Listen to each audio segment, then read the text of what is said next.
বিকেলে আকাশটা মেঘ মেঘ করেছে দেখেই আমি আর কিশোরী সোজা উপস্থিত হলাম তারানাথের বাড়িতে। আজকাল আর তারানাথের বাড়িতে আসতে আগে থেকে ভাবনা চিন্তা করতে হয় না। তারানাথ তার অজানা অচেনা অলৌকিক গল্পগুলো বলে এমনভাবে মন কেড়ে নিয়েছে যে একটু বৃষ্টি আসলেই কিংবা রবিবারের বিকেল বেলায় তারানাথের গল্প না শুনলে যেন ঠিক জমে না। তারানাথের বাড়িতে এসে তক্তাপোষের ওপর বসতেই তারানাথ একটা পাসিং শোতে লম্বা একটা টান দিয়ে বলল, তা বলো, আজকে কি ঘটনা শুনবে? তোমরা তো আর এমনি এমনি পুরোটার খোঁজ খবর নিতে আসোনি, তা আমি জানি। তোমরা ঘটনা শুনতেই এসেছো, তাই আজকে আর বেশি বনিতা না করে একেবারে ঘটনায় যাব। আজ তোমাদের বলবো বলে একটা অনেক পুরনো ঘটনা ভেবে রেখেছি। না না ঠাকুরমশাই, কি যে বলেন, আমরা তো আপনার সঙ্গে গল্প করতে আসি, আপনার খোঁজ খবর নিতে আসি, সাথে দু একটা ফাও গল্প শুনতে পারলে নেহাত মন্দ হয় না, তাই গল্পটা শুনি। হ্যাঁ ঠাকুরমশাই, শুধু গল্প শুনতে আসাটাই তো আমাদের কাছে আসল উদ্দেশ্য নয়। থাক থাক, বুঝেছি বুঝেছি। আজকে যেই ঘটনাটা বলবো সেটা আজ থেকে প্রায় অনেক বছর আগেকার ঘটনা। তখন আমি সংসার জীবনে প্রবেশ করিনি, পথে পথে ঘুরে বেড়াচ্ছি, কখনো জঙ্গলে, কখনো শ্মশানে, কখনো কখনো গৃহস্থ বাড়িতে, কখনো কোনো মন্দির চত্বরে রাত কাটাচ্ছি। পথে প্রবাসে ঘুরছি সাধু সন্ন্যাসীদের সঙ্গ পাওয়ার লোভে। তোমাদের তো আগেই বলেছি, অনেক শ্মশানে আমার রাত কাটানোর অভিজ্ঞতা রয়েছে। সেবার পথ চলতে চলতে বীরভূম জেলার একেবারে শেষ প্রান্তে এক গ্রামে এসে উপস্থিত হলাম। গ্রামটা বেশ সুন্দর, একেবারে ছবির মতো আঁকা, স্বচ্ছ নিরেট গ্রাম। শুনলাম সেই গ্রামের শ্মশান নাকি বহু পুরনো। আশেপাশে আরো বেশ কয়েকটা গ্রামের মরা সেখানে আসে। শ্মশানটা দেখতে কৌতূহল হলো খুব। তোমরা তো জানোই আমার এইসবে বেশি আগ্রহ বরাবরই। আমি সেই দিন যখন ওই গ্রামে পৌঁছলাম তখন প্রায় বিকেল শেষ হয়ে গেছে। চারপাশ জুড়ে নেমেছে বেশ অন্ধকার। মানুষজনকে জিজ্ঞেস করতে করতে শ্মশানে যেতেই একজন লোক আমার দিকে এগিয়ে এসে হাত জোর করে প্রণাম করে আমার সামনে দাঁড়ালো। প্রণাম হই বাবা, আমি রূপচাঁদ ডোম, লোকেরা রূপডোম বলেই আমায় ডাকে। আপনি যদি কিছু মনে না করেন, একটা প্রশ্ন করব। আপনি রাতের বেলায় এই শ্মশানে কেন এসেছেন বলুন দেখিনি? এই শ্মশান ভালো নয়, দিনকে দিন অভিশপ্ত হয়ে উঠেছে শ্মশানটা। আমরা এই শ্মশানের ডোম, অথচ আমরাই সন্ধ্যের পর এই জায়গা ছেড়ে পালিয়ে যাই।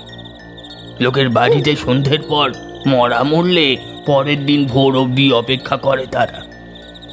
বাবা বাবা বলছি, রাতের বেলায় এই জায়গায় ভারী অন্ধকার হয়ে ওঠে। ওই রক্তখাঁকি কিন্তু জেগে ওঠে বাবা, ওর হাতে পড়লে কারোর নিস্তার নেই। আমি বেশ কিছুক্ষণ চুপ করে থেকে তার কথাটা বুঝবার চেষ্টা করলাম। যা বুঝলাম তা এই যে গ্রামের মধ্যে ভয়ানক কিছু একটা ঘটেছে, যার ভয়ে গোটা গ্রামবাসী ভয় পেয়ে আছে, এমনকি এই ডোমেরাও। তবে রক্তখাকি কথাটা বলতে যেন একটা কৌতূহল জন্মালো মনের মধ্যে। রক্তখাকি কে সে? সে যে ভারী ভয়ঙ্কর বাবা, দূর থেকে তাকে দেখলেই কলিজা খুলে হাতে চলে আসা জোগাড় হয়। বলতে পারেন এখন এই গ্রামের সব থেকে বড় বিভীষিকা সেই। দিনে দুপুরে এখন লোকে এই শ্মশানের পথ মারায় না। তা এমনি এমনি গ্রামে হঠাৎ করে শুরু হলো এই সমস্ত? রূপচাঁদ যেন এবার একটু ঢোক গিলল, তারপর কাঁপা কাঁপা কণ্ঠে বলল, কারণ তো আছেই বাবা। মেয়েটার জীবনটাও কি কম কষ্টে গেছিল নাকি? নীরু এই গ্রামেরই মেয়ে ছিল। 2 বছর আগে রাজমিস্ত্রির কাজ করতে গিয়ে ওর বাবাটা চলে গেছে। মা কোনো মতে মেয়েকে নিয়ে দিন যাপন করছিল, কিন্তু হঠাৎ করেই একদিন সাপে কামড়ে মারা যায় ওর মা। মেয়েটির 3 কুলে কেউ আর ছিল না। একটা জরাজীর্ণ কুটিরে কোনো মতে জমানো টাকা দিয়ে একাই ছিল। জঙ্গল থেকে কাঠকুটো বিক্রি করে তার দিন চলত। কিন্তু যুবতী মেয়ে, কখন কি বিপদ হয় কেউ তো জানে না। কিন্তু বিপদ যে এমন ভাবে আসবে তা কেউ জানতো না বাবা। গ্রামের জমিদারের ভাইপো হরি সেন মধ্যবয়স্ক হলেও কুচি বুড়ো সব মেয়েদের দেখলেই তার লোভ লাগে।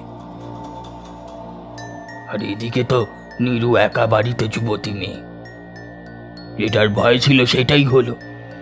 নীরুকে প্রতিনিয়ত নানা কুপ্রস্তাব দিতে থাকে সে, কিন্তু নীরু রাজি হয় না। তাকে সোনায় মুড়িয়ে দেবার প্রতিশ্রুতিও দেওয়া হয়, কিন্তু তাতেও নীরু টলে না। কিন্তু হরিসেনে নিজে রিপু সম্বরণ করতে পারেনি। নীরু সর্বনাশ করে সে। কিন্তু বাবা, জমিদারের ভাইপোর কি আর শাস্তি হয়? গ্রামে জমিদার ইচ্ছে করে কুৎসা লুটিয়ে দিল নীরুর নামে।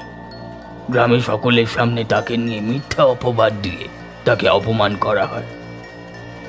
রাগে কষ্টে দুঃখে মাটিতে মিশে যেতে শুরু করে নীলু।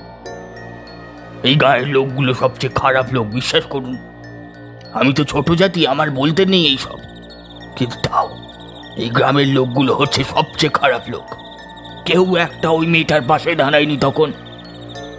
নিষ্ঠুর, স্বার্থপর। সবাই জানতো নীরুর কোনো দোষ নেই। সবাই জানতো হরিসেনের চরিত্র, অথচ একজনও এগিয়ে আসেনি নীরুর জন্য। সবাই দাঁড়িয়ে দাঁড়িয়ে শুধু তামাশা দেখল, উল্টে অপমান করলো নীরুকেই। নীরু তার পরের দিনই কদম গাছের ডালে গলায় ফাঁস দিয়ে মারা যায়। তার শরীরটা পোড়াতে নিয়ে আসা হয়েছিল এই শ্মশানে, কিন্তু আচমকা ঝড় বৃষ্টির দুর্যোগ আসে, তার শরীরের আর সৎকার হয়নি। চিতা নিভে যায়। কিন্তু অবাক কাণ্ড কি জানেন বাবা, তার সেই আতপোড়া দেহ আর পাওয়া যায়নি। সেই নিয়ে গ্রামে ধুমধুমার কাণ্ড। কিন্তু তার পরদিন থেকেই শ্মশানের অন্ধকারে দেখা যায় তার আতপোড়া শরীরটা। দোষীরা শাস্তি পায়নি? পাপ করলে তার শাস্তি হয় বাবা। সে আপনি বড় লোক হন বা গরিব লোক হন। নীরু নিজের হাতেই শাস্তি দিয়েছে ওই পাপিষ্ঠকে। বেঁচে থেকে যা পারেনি, মরে গিয়ে হরিসেন আর জমিদার বাবুর একেবারে গলার টুঁটি ছিঁড়ে নিয়েছে। এখন তার রাগে গায়ের লোকগুলোর ওপর। সে ভারী ভয়ানক বাবা। ওহ, আপনি দয়া করে এখানে রাতে থাকবেন না বাবা, দয়া করে থাকবেন না। ভয় নেই, আমার কোনো ক্ষতি হবে না। আমাকে এখন এই শ্মশানের দরকার। রূপচাঁদ আমাকে অনেকবার বারণ করা সত্ত্বেও আমি থেকে গেলাম সেদিন সেই শ্মশানে। গভীর শ্মশান, রাত তখন প্রায় 3 প্রহর। শ্মশানের মধ্যে এক নাগারে ডেকে চলেছে কতগুলো নাম না জানা পাখি। আমি শ্মশানের একটা চিতার পাশে পদ্মাসনে বসে এক মনে জপ করছিলাম। স্মরণ করছিলাম স্বয়ং মধুসুন্দরী দেবীকে। অবশ্যই নিজেকে গাত্রবন্ধনে আবদ্ধ করে নিয়েছিলাম, পাছে নীরু আমার কোনো ক্ষতি করতে পারে। মাঝে মাঝে বুঝতে পারছিলাম আমার চারপাশ দিয়ে হেঁটে বেড়াচ্ছে অশরীরী আত্মা। এরপর মাঝখানে একটা যজ্ঞকুণ্ড তৈরি করে তাতে শুকনো কাঠ, ঘি, বেলপাতা দিয়ে আগুন ধরালাম। ধীরে ধীরে সেই আগুন একেবারে আকাশ ছুঁতে শুরু করলো। হঠাৎ দেখতে পেলাম বহু দূর থেকে একটা লালচে দৃষ্টি নিয়ে এক যুবতী মেয়ে হাঁটু গেড়ে আসছে আমার দিকে। যেমন সাংঘাতিক তার চেহারা, তেমনই সাংঘাতিক তার দুই চোখের দৃষ্টি। আধ পোড়া শরীরটা দিয়ে খসে খসে পড়ছে চামড়া, মাংস। ঠোঁট, জিভ এবং দাঁতে লেগে রয়েছে মানুষের কাটা মাংস, রক্তের শুকনো কালচে দাগ। এক মুহূর্ত সেদিকে দেখলেই যেন ভয় পেলে চমকে ওঠার জোগাড়। আমারও এক মুহূর্তের জন্য যেন ভয় লেগেছিল, কিন্তু ভয় পেলে তো মুশকিল। সঙ্গে সঙ্গে নিজেকে সামলে নিলাম। কেন এসেছিস এই শ্মশানে? কি করছিস তুই এখানে? আমার কিন্তু বড্ড খিদে। আমি এক্ষুনি তোর দুটি ছিঁড়ে রক্ত খাবো। আমি জানি তোমার কষ্ট, নীরু। মৃত্যুর পরেও তোমার আত্মা এখনো মুক্তি পায়নি। তুমি এই শ্মশানে ঘুরে বেড়াচ্ছ, তোমার মনের মধ্যে জ্বলছে প্রতিহিংসার আগুন। কিন্তু তুমি যে তোমার কাজে সফল হয়েছ, তুমি শাস্তি দিয়েছ তাদের দুজনকে। এর থেকে বেশি আর কি চাও?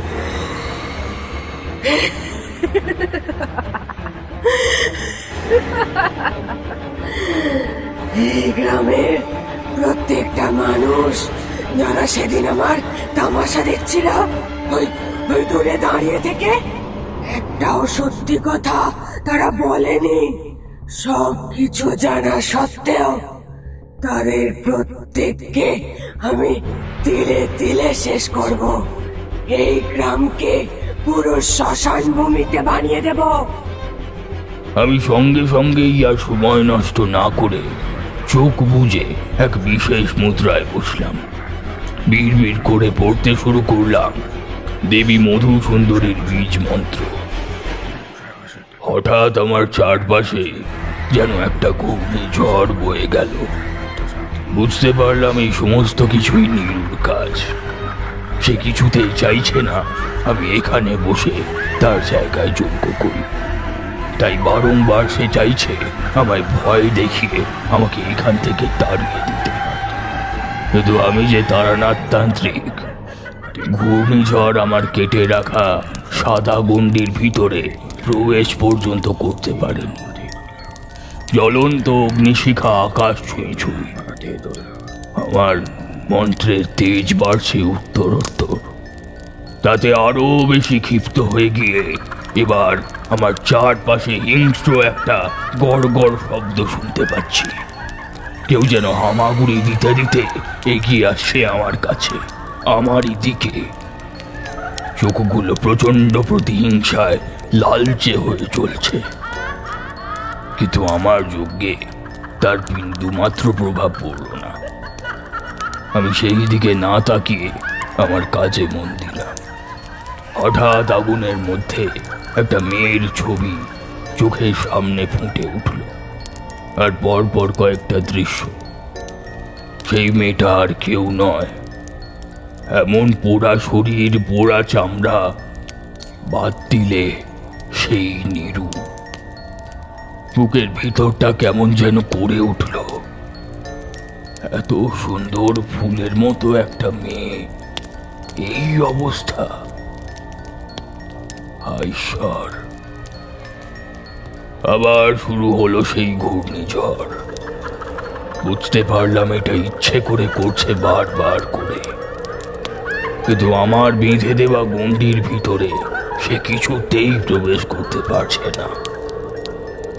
আমি সময় নষ্ট না করে একে একে যজ্ঞকুণ্ডের মধ্যে দিতে থাকলাম নানান উপাচার। জগডুমুরের ফুল, কালো বিড়ালের লোম, শোল মাছ ইত্যাদি। চারপাশ ভরে গেছে অদ্ভুত এক পচা গন্ধে। কিন্তু এবার আমার নজরে এলো শ্মশানের মধ্যে রাখা এক নরকঙ্কাল। তারা যেন অদ্ভুত কোনো শক্তি বলে প্রাণ ফিরে পেয়েছে আবার। আমি এবার উঠে দাঁড়ালাম। এবার আমায় করতে হবে সব থেকে কঠিন কাজ, যেটা করতে যদি বিন্দুমাত্র ত্রুটি হয় তবে আমার প্রাণহানি পর্যন্ত হতে পারে।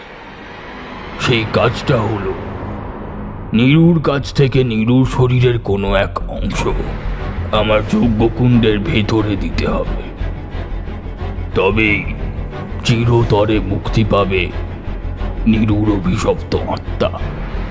এক নাগারে বীজ মন্ত্র জপ করতে করতে গণ্ডির বাইরে বেরিয়ে গেলাম। সাথে সাথে নিজের পিঠের কাছে প্রচন্ড একটা যন্ত্রণা টের পেলাম। পিঠ বরাবর গড়িয়ে পড়তে শুরু করলো রক্ত। বুঝলাম নিরু খামচে ধরেছে আমাকে, কিন্তু তবুও মন্ত্র উচ্চারণ থামালাম না। সেই সুযোগে আমার অন্য হাত দিয়ে নিরুর মাথা থেকে খামচে তুলে নিলাম তার চুলের কিছু অংশ। তারপর সোজা দৌড়তে দৌড়তে ঢুকে পড়লাম সেই গণ্ডির ভিতর। দেখলাম আমার পিঠের কাছটার অনেকটা মাংস খুবলে নিয়েছে সে। যজ্ঞকুণ্ডের মধ্যে তার চুলগুলো ফেলতেই শুরু হলো চিৎকার। কান ফাটানো সেই চিৎকারের মধ্যে দাঁড়িয়ে থাকা প্রায় অসম্ভব হয়ে উঠছিল।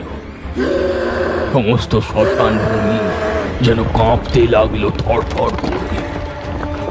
একটা সময় আমি জোর হাত করে দেবী মধুসুন্দরী ধ্যান করতে শুরু করলাম, স্মরণ করতে শুরু করলাম তাকে। একটা সময় কেবল একটা কালো ধোঁয়ার কুণ্ডলী বাতাসে ভাসতে ভাসতে এসে পড়লো আগুনের ভিতর। তারপর সেই আগুনে ফুটে উঠল একটা শান্ত স্নিগ্ধ বালিকার মুখের হাসি। বুঝলাম নিরুর আত্মা শান্তি পেয়েছে। তবে সেই রাতে আমি সেই গ্রামে থেকে যাইনি। ভোরের আলো ফুটতে না ফুটতেই অন্য গ্রামের উদ্দেশ্যে চলে গিয়েছিলাম। সেই গ্রাম ছেড়ে যখন আমি অন্য গ্রামের সীমানায় ঢুকতে চলেছি, তখন পথে দেখা হয়েছিল রূপচাঁদের সঙ্গে। বাবা বাবা বাবা বড্ড চিন্তা হচ্ছিল আপনার জন্য বাবা, তাই আর সময় নষ্ট না করে ভোরের আলো ফুটতে না ফুটতেই চলে এলো। এই কি, আপনি কোথায় চলে যাচ্ছেন? আপনি থাকবেন না? আপনি, আপনার জন্যই আমাদের গ্রামের এত বড় উপকার হলো, আপনি চলে যাচ্ছেন? বিশ্বাস করুন বাবা, আপনাকে সুস্থ দেখে মনটা বড় শান্ত লাগছে। আর কোনো ভয় নেই রূপচাঁদ, তোমাদের এই গ্রাম এখন নিরুর আত্মা থেকে মুক্ত। আমি ওকে মুক্তি দিয়েছি। এখন তোমরা ইচ্ছে হলেই তোমাদের এই শ্মশানকে তোমাদের নিজেদের কাজেই ব্যবহার করতে পারো। ধন্য ধন্য আপনি তারানাথ ঠাকুর, ধন্য। কিন্তু কিন্তু বাবা, আপনার পিঠের কাছে তো অনেকটা ক্ষত তৈরি হয়েছে। আপনি আপনি আজকের দিনটা অন্তত আমাদের গ্রামে চলুন বাবা। আপনি কালকে না হয় সুস্থ হয়ে গেলে না হয় আপনি চলে যাবেন। আমাদের একটু সেবা করার সুযোগ দিন। ও নিজে নিজেই ঠিক হয়ে যাবে, ওটা নিয়ে আর ভাবতে হবে না। তবে হ্যাঁ, এই গ্রামে কিন্তু ভবিষ্যতে কোনো অন্যায় হলে তার দায়িত্ব তোমরা নিজেরাই নেবে। মনে রাখবে, অন্যায় যে করে এবং অন্যায় যে সহ্য করে, দুজনেই কিন্তু সমান অপরাধী। আমি আর সেখানে দাঁড়াইনি। দুটো পায়ে হাঁটতে হাঁটতে চলে গিয়েছিলাম দূরে এক পাহাড়ের কোলে। কি অসাধারণ ঘটনা শোনালেন ঠাকুরমশাই। বুকের ভেতরটায় যেমন যন্ত্রণা হচ্ছে তেমনই ভালো লাগছে। সত্যি তো, যে অন্যায় করে আর যে অন্যায় সহে, তব ঘৃণ তারে যেন তৃণ সমদহে।